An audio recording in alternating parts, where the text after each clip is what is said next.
A luxury McLaren skids across a rain-drenched street, slamming into a stop sign. The door flings open. Out stumbles a man in a soaked $1,000 suit, blood trickling from his forehead, a half-empty whiskey bottle falling to the curb. A young waitress in a cheap uniform, covered in grease stains, watches from inside the flickering lights of Rico's diner. She drops the coffee pot, throws on her hoodie, and sprints into the storm. "Hey, are you okay? Sir?" He collapses in her arms. She gasps. It's Maddox Sinclair, billionaire CEO, the face on every finance magazine cover. No bodyguards, no assistant, no driver. Just him and her. And in that moment, her world begins to change forever. Emily Rodriguez had grown up on rainy nights and hard choices. Her father walked out when she was 10. Her mother raised two girls working double shifts as a hotel housekeeper until breast cancer took her last year. Now Emily was raising her teenage sister, working full-time at Rico's, and scraping together every dollar to keep the lights on and the landlord off their back. Her dreams of opening a restaurant were just that, dreams. She had recipes scrawled in a notebook with smudged ink, plans drawn on napkins during her 5-minute breaks. But no money, no time, no help, and yet she smiled through it all. That Tuesday night, the diner was nearly empty. Emily was wiping down table 4, humming softly to herself when she heard it. Tires screeching. A crash. She bolted outside and found the car, sleek, obsidian black, angled dangerously near the curb. The driver's side door was open, and the man slumped over the steering wheel. He stumbled out. His face was pale, his eyes red, his hands shaking. Emily's instincts kicked in. "Sir, hey, you need help?" I'm fine, leave me," he muttered before collapsing right into her arms. Emily didn't know who he was yet. All she knew was that he needed help and no one else was around. She flagged down a passing cab, gave her last $50 to the driver, and brought the man home. Her tiny one-bedroom apartment was barely enough for her and her sister, but she made him a space on the couch, took off his wet shoes, placed a damp cloth on his head, and sat beside him all night, watching his chest rise and fall like a mother to a sick child. He whispered things in his sleep. "Don't trust them. Board lied. She left me." She could have recorded it. She could have called TMZ, but instead, she just listened. At dawn, she woke to find the couch empty. He was gone. No message, no number, just a single object on the kitchen table, a solid black business card engraved in gold. Maddox Sinclair, Sinclair Holdings. The Maddox Sinclair. The billionaire whose face was on Times Square ads. The one who supposedly vanished after a boardroom betrayal and a messy divorce. She'd just saved a man worth over $9 billion and let him sleep on her couch. She laughed to herself. Well, that's one for the diary no one reads. Emily walked into work like it was any other day. The usual. Broken coffee machine, leaking ceiling, and Rico yelling about overdue bills. "Emily," Rico called from the back. "Can you step into the office?" Her stomach clenched. Was she getting fired? Instead, she walked in to see Maddox Sinclair sitting in Rico's chair, wearing a tailored gray suit, sipping diner coffee like it was fine wine. "Hi," he said with a warm smile. "I came to say thank you." Rico looked confused. Emily stood frozen. "I bought this diner. As of 5 minutes ago, it's mine," Maddox said. "But I don't want it." She blinked. "Then why?" "Because I'm giving it to you." Her breath caught. He slid a file across the table. Rico signed it over with one condition. "I pay him triple what it's worth." "Done. Now it's yours." Tears welled up in her eyes. I don't understand. Why me?" "Because," Maddox replied, "you were the only person in my darkest moment who didn't care about what I had or who I was. You saw a man on the edge and chose kindness. He stood, buttoned his coat, and you saved my life, Emily. Let me help you live yours." Emily, a struggling waitress, saves a drunk stranger on a rainy night, not knowing he's Maddox Sinclair, a reclusive billionaire. A week later, he shows up at her diner and gifts her ownership of the restaurant as thanks. But behind his smile, Someone else is watching, and they don't want Emily to succeed. The next morning, Emily unlocked the diner, her diner, for the first time as the official owner.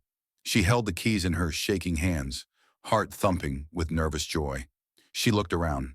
Cracked tiles, faded paint, broken booths, a disaster to most. But to her, it was gold. She grabbed a broom and got to work. By noon, she had every local friend she knew scrubbing, painting, hauling. Even her little sister Bella was making Emily's kitchen signs out of cardboard. But just as the laughter grew loudest, a black SUV pulled up outside.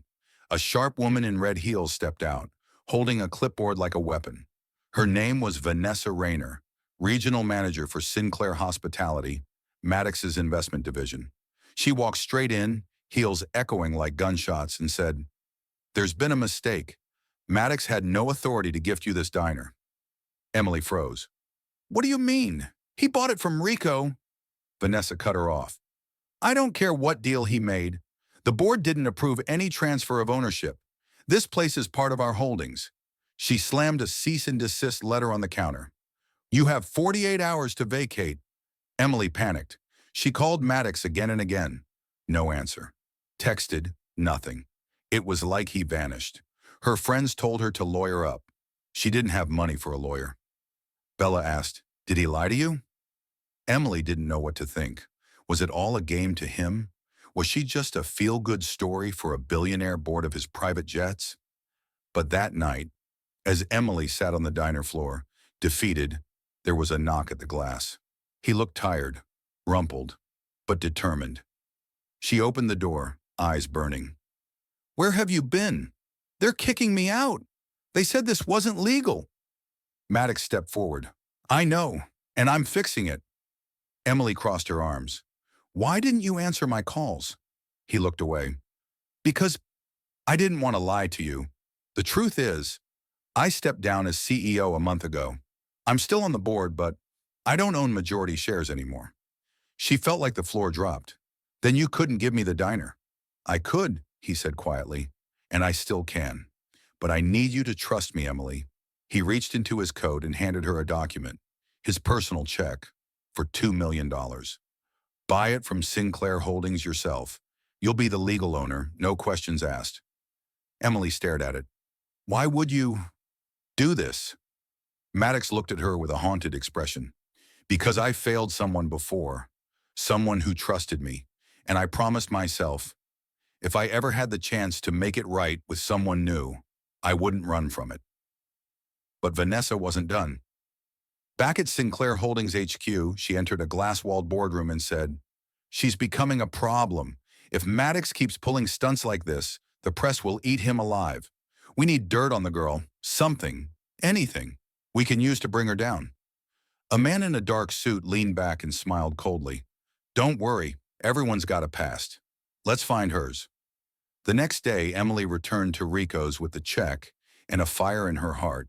She met with the Sinclair attorneys and signed the paperwork. Emily Rodriguez officially became the sole legal owner of the diner. But as she walked outside, she saw a headline on a local, "Billionaire's new favorite has criminal past? Former waitress accused of theft as teen?" Her stomach dropped. It was true. At 17, she was caught shoplifting baby formula for her sister. It was a sealed juvenile case. How did they get it? She ran inside and slammed the door shut. Everything was slipping away, again. Emily saved a drunk billionaire one rainy night. In return, he gifted her the struggling diner she worked at. But enemies from his corporate world moved in fast, trying to take it all away. Now Emily faces online hate, legal threats, and a leaked juvenile charge from her past. But today, she's not going to run. Today, she fights. The article spread like wildfire. Blogs, tweets, TikToks with voiceovers saying, "The new diner owner has a criminal record." "Gold digger alert, she trapped a billionaire." From waitress to thief, not inspiring. Emily sat in the back room, her hands trembling as she read the comments. Her sister Bella slammed the laptop shut. "You don't owe anyone an explanation." Emily's voice cracked. "Don't I? They think I'm some scammer, that I used him." But deep down, what hurt most wasn't the internet. It was that Maddox hadn't said anything. No public statement, no post, no defense.